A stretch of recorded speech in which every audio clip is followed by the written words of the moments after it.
Pernikahan yang tak diinginkan. Bab 104. Vera tersenyum kecil, lalu menyentuh tangan Azarin dengan lembut. Kamu gak harus memutuskan sekarang, Mbak. Tapi satu hal yang aku tahu, hidupmu terlalu berharga untuk terus berada dalam bayangan orang lain. Kalau kamu menikah nanti, pastikan itu karena kamu ingin bahagia, bukan sekadar ingin menyelesaikan masalah.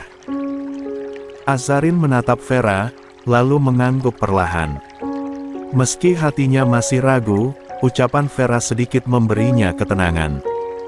Namun, langkah apa yang harus diambil, itu masih menjadi pertanyaan besar yang belum terjawab.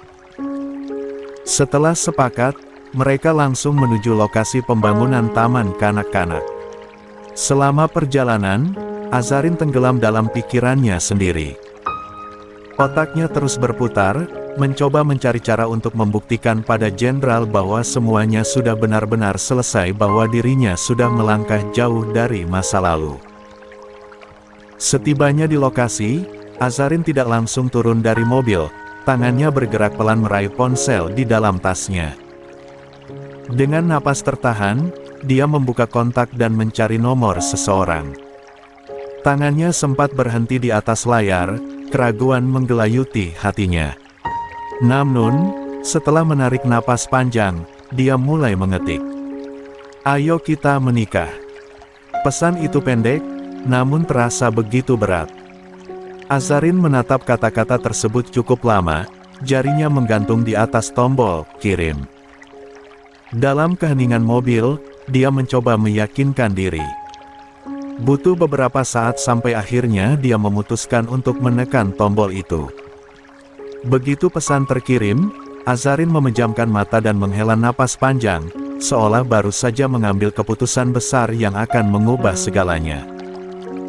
45. Pagi ini, Din disibukkan oleh persiapan persidangan salah satu kliennya. Jadwal yang padat membuatnya tak sempat mengunjungi Azarin di Sukabumi. Dia hanya mengandalkan laporan singkat dari Vera tentang kegiatan Azarin hari ini. Tenggelam dalam tumpukan berkas di mejanya, Din nyaris lupa untuk mematikan ponselnya. Suara dering yang tiba-tiba memecah konsentrasi membuatnya tergesa meraih benda itu. Di layar, terpampang nama ibunya. Segera dia menjawab panggilan tersebut. Assalamualaikum, sapanya dengan nada formal, namun yang terdengar di ujung telepon justru suara ceria Alina, putri kecilnya. Waalaikumsalam, Ayah. Seru Alina dengan nada penuh semangat. Din tersenyum lembut. Waalaikumsalam, sayang. Ayah lagi kerja. Bisa nanti saja, Nak. Tapi bentar doang, Ayah. Potong Alina cepat. Alina mau tanya soal Bunda. Tadi Alina telepon Bunda, tapi gak diangkat. Din terdiam sejenak sebelum menjawab, Bunda lagi sibuk, Nak. Tapi Alina lindu sama Bunda, jawab Alina dengan suara kecil yang terdengar kecewa. Tadi di sekolah Alina bikin kupu-kupu, mau Alina tunjukin ke Bunda. Hati Din terasa mencelos. Gadis kecilnya, meski baru berusia 3 tahun lebih, sudah begitu penuh perhatian dan pandai mengekspresikan perasaannya. Bunda pasti senang lihat karya Alina nanti, sayang. Sore ini, Ayah coba hubungi lagi, ya. Alina mendesah pelan, tapi tak memaksa. Ayah udah ketemu Bunda, kan? Din tersenyum tipis, meski tak terlihat di balik telepon. Sudah, Nak. Bunda baik-baik saja, cuma sekarang sibuk banget. Kapan Ayah bawa Bunda ke sini lagi? Alina mau main sama Bunda, ucap Alina dengan nada penuh harap. Belum bisa sekarang, sayang. Nanti kalau waktunya pas, ya. Sabar dulu. Setelah beberapa kalimat penghibur dan janji manis untuk menelepon lagi, Din akhirnya menutup telepon dengan berat hati. Ia meletakkan ponsel di meja, berharap Alina mengerti meski di usia semuda itu. Namun, sebelum kembali fokus ke berkas-berkasnya, notifikasi pesan masuk muncul di layar. Din hanya melirik sekilas benda pipi yang tergeletak terbalik, lalu memilih untuk mengabaikannya. Pikirannya masih sibuk dengan persiapan sidang yang sudah di depan mata, hingga tak ada waktu untuk membuka ponsel lagi. Sekitar 2 jam Din berada di pengadilan, sibuk memperjuangkan hak asuh anak kliennya. Usahanya akhirnya membuahkan hasil.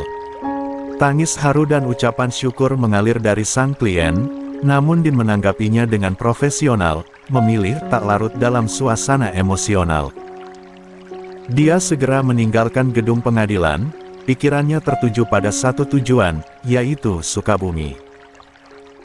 Sejak Azarin memberinya kesempatan untuk mendekat, Din merasa tak pernah bisa jauh dari bayangan wanita itu. Rasanya selalu ada kerinduan yang menggema di dadanya. Setelah memasuki mobil, Din akhirnya mengambil ponselnya yang sempat diabaikan sejak pagi. Begitu layar ponsel terbuka, notifikasi pertama yang terlihat adalah nama Azarin. Antusias, dia langsung membuka chat tersebut. Namun, alisnya berkerut saat melihat pesan itu telah dihapus. Kenapa dihapus? Gumamnya, bingung. Tangannya mencoba mengotak-atik pesan itu, berharap ada cara. 46. Untuk melihat apa yang sempat dikirim Azarin. Namun, usahanya sia-sia. Dari waktu notifikasi tersebut terlihat pesan itu masuk sesaat setelah telepon dari Alina. Astagfirullah. Bodohnya aku. Rutuk Din pada dirinya sendiri. Dia mendesah berat, menatap kosong ke layar ponsel. Ada rasa kesal yang tak terjelaskan di hatinya, seolah dia baru saja melewatkan sesuatu yang penting. Ponsel itu akhirnya diletakkan di pangkuannya. Din mengusap wajah dengan kasar, berusaha menghalau perasaan gusar yang menyeruak. Tak lama, dia kembali mengambil ponsel dan mengirim pesan singkat ke Vera, menanyakan keberadaan Azarin saat ini. Setelah mendapat jawaban yang memuaskan, tanpa pikir panjang, dia menyalakan mesin mobil dan melajukan kendaraannya ke Sukabumi. Setelah mengirim pesan kepada Din yang berisi ajakan untuk menikah, Azarin langsung dilanda perasaan kalut. Dia menyadari betapa frontal dan mendadak pesannya itu, hingga rasa takut dan malu menyeruak di dalam hatinya, berpadu menjadi satu. Tanpa pikir panjang, dia buru-buru menghapus pesan tersebut, berharap Din belum sempat membacanya. Ketika notifikasi penghapusan berhasil, Azarin menghela napas panjang, merasa sedikit lega. Hampir saja aku menanggung malu, gumamnya pelan, sambil menepuk dadanya yang berdebar kencang. Berusaha mengusir pikiran tentang pesan tadi, Azarin mengalihkan fokusnya sepenuhnya ke pekerjaan. Dia terlibat dalam diskusi serius dengan mandor proyek, menjelaskan detail dan visi untuk taman kanak-kanak impiannya. Kata-kata mengalir lancar saat dia berbicara tentang harapan besar yang ingin diwujudkannya melalui bangunan itu. Waktu berlalu tanpa terasa. Jam telah menunjukkan pukul 3 sore, sementara suara azan asyar menggema. Karena sedang datang bulan, Azarin memutuskan untuk tidak langsung pulang ke rumah. Sebaliknya, dia memilih beristirahat sejenak di kontrakan yang sebelumnya dia sewa tetapi belum sempat dihuni. Setidaknya, tempat itu bisa menjadi pelarian kecil sebelum ke rumah, dan bertemu dengan jenderal. "Mbak Asa, jangan pulang dulu, ya," kata Vera tiba-tiba masuk ke kamar Azarin dengan wajah sedikit canggung. "Belum sih, tapi sebentar lagi," jawab Azarin sambil melirik jam tangannya. "Kenapa memangnya?" "Ah, enggak apa-apa. Cuma kasihan aja, takutnya kecapean," kila Vera, mencoba menyembunyikan alasan sebenarnya Din sedang dalam perjalanan ke Sukabumi. Azarin hanya mengangguk kecil, tak ingin memperpanjang obrolan. Dia lalu mengambil ponselnya, membuka beberapa media sosial yang penuh dengan konten kajian Islami. Namun, tak lama kemudian, notifikasi pesan dari Instagram masuk, menarik perhatiannya. Kening Azarin berkerut saat melihat nama akun yang tampak familiar. Dia segera membuka pesan itu dan menemukan sebuah gambar yang hanya bisa dilihat sekali. Elsa, serunya terkejut. Dia memperbesar gambar tersebut, memastikan dirinya tidak salah lihat. Dan benar, foto itu memperlihatkan wajah Elsa dengan mata sembab, tampak seperti menangis. Pesan lain segera masuk. "Kak, tolongin aku." Tulisan itu disertai emoji menangis. Azarin menatap layar ponselnya dengan perasaan bercampur aduk. Dia mengingat bahwa sebelumnya dia telah memblokir kontak Elsa dan ibu mertuanya. Rupanya Elsa mencoba menghubunginya lewat Instagram. "Tolongin aku, Kak." Pesan berikutnya kembali masuk, membuat Azarin semakin gelisah. Tanpa berpikir panjang, Azarin yang semula berbaring langsung duduk dan segera menekan tombol. Panggilan di aplikasi itu.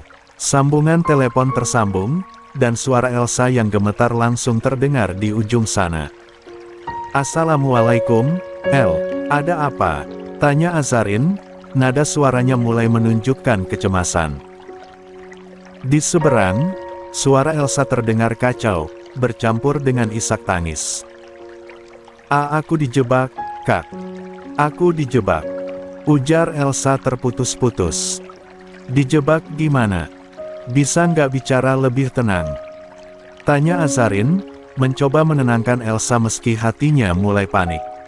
"Aku nggak jelas dengar suaramu. Aku dijebak, Kak. Sekarang aku di kantor polisi. Tolongin aku." Suara Elsa terdengar semakin putus asa diiringi tangis yang semakin menjadi. Azarin terbelalak. Di kantor polisi. Sergahnya tak dapat menyembunyikan keterkejutannya. "Di kantor polisi mana, El?" Meski suara Elsa terdengar terbata-bata dan bercampur dengan isak tangis, Azarin berhasil mendapatkan informasi mengenai keberadaan gadis itu.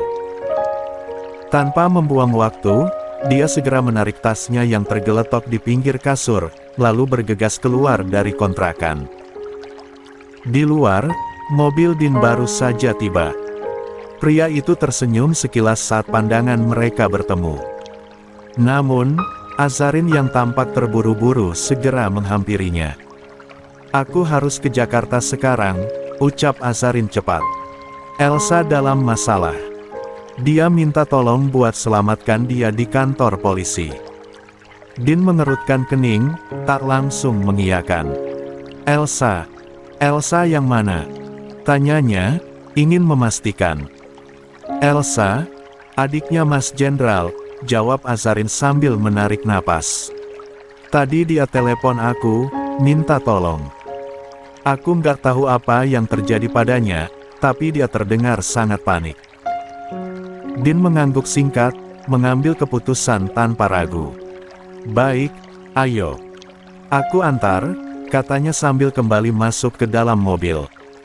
Dia juga mengajak Vera untuk ikut bersama mereka.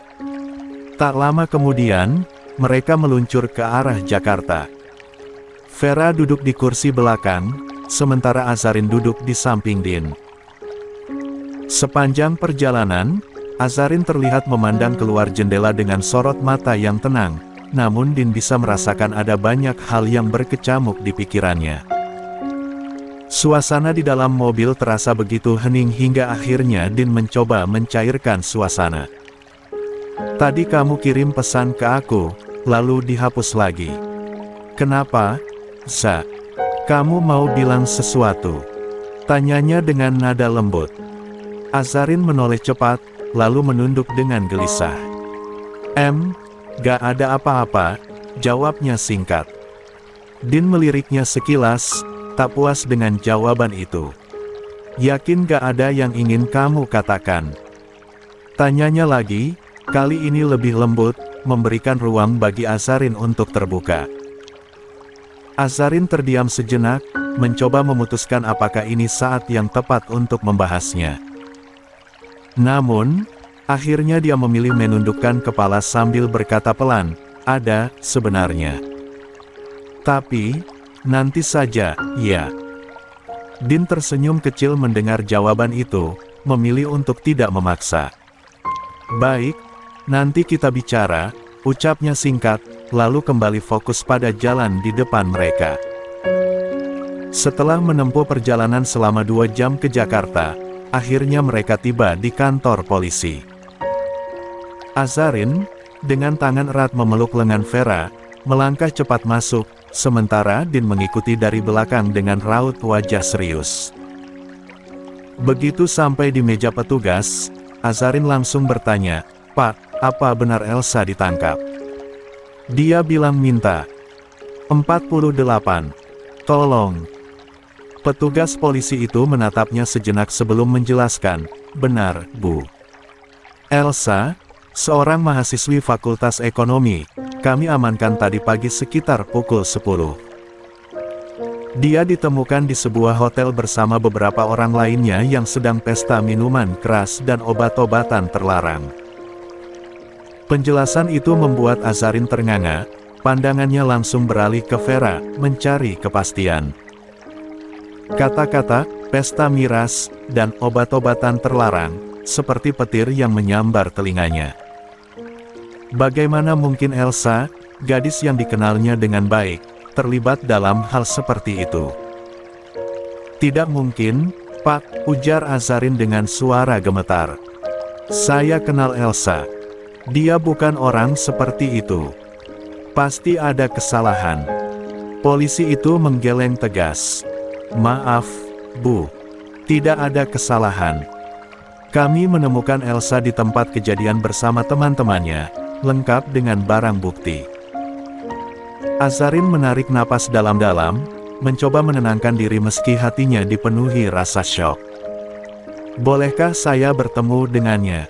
tanyanya akhirnya, pasrah. Petugas itu mengangguk. "Tentu, Bu. Tunggu sebentar."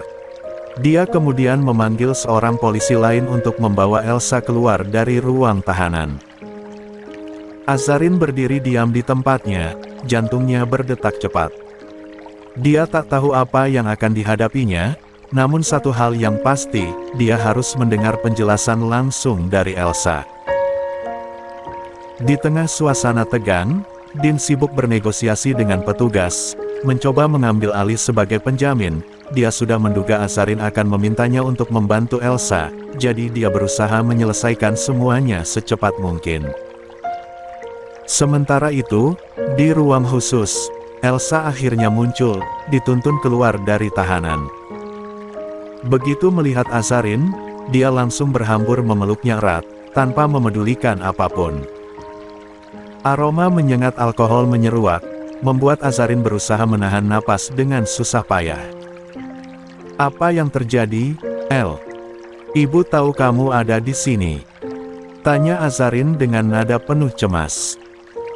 Namun Elsa hanya menangis tanpa henti, memohon-mohon untuk segera dibebaskan. Azarin melepaskan pelukan Elsa dengan lembut, lalu menuntunnya untuk duduk. Tatapan Azarin penuh dengan pertanyaan yang tak terucapkan. "Aku dijebak, Kak," Elsa akhirnya berbicara di sela isak tangisnya. "Mereka bilang mau pesta ulang tahun di hotel. Aku gak tahu kalau ternyata mereka pesta miras. Aku takut buat bilang ke ibu. Makanya aku pakai HP yang ditahan polisi buat hubungi kakak." Azarin menarik napas panjang. "Astagfirullah, El, kenapa kamu bisa ikut-ikutan begitu?" Elsa hanya menunduk, wajahnya basah oleh air mata. "Aku takut pulang, Kak. Ibu pasti marah besar." Azarin menatap Elsa lekat-lekat, mencoba menguasai diri meskipun hatinya berkecamuk. "Dengar, El. Kamu tetap harus pulang. Kalau kamu gak pulang, ibu pasti lebih khawatir," ujarnya tegas. Namun Elsa menggeleng kuat. Tangannya yang gemetar mencengkeram lututnya sendiri. Aku gak bisa pulang, Kak," ujarnya dengan suara nyaris tak terdengar. Azarin memperhatikan wajah Elsa yang tampak putus asa. Kenapa gak bisa pulang, El? Apa lagi yang kamu sembunyikan? Dengan air mata yang terus mengalir, Elsa menjawab pelan, Kak, aku hamil. Azarin membeku di tempat. Matanya membelalak, bibirnya terbuka, tetapi tak ada kata yang keluar. Kedua tangannya yang tadi memegang bahu Elsa terlepas begitu saja. 49. Elsa tiba-tiba turun dari kursi, berlutut di depan Azarin. Tolong aku, Kak. Aku gak tahu harus gimana. Aku janji, aku akan berubah. Tolong, jangan biarkan aku sendirian. Isaknya memohon, tangannya yang gemetar menggenggam kaki Azarin.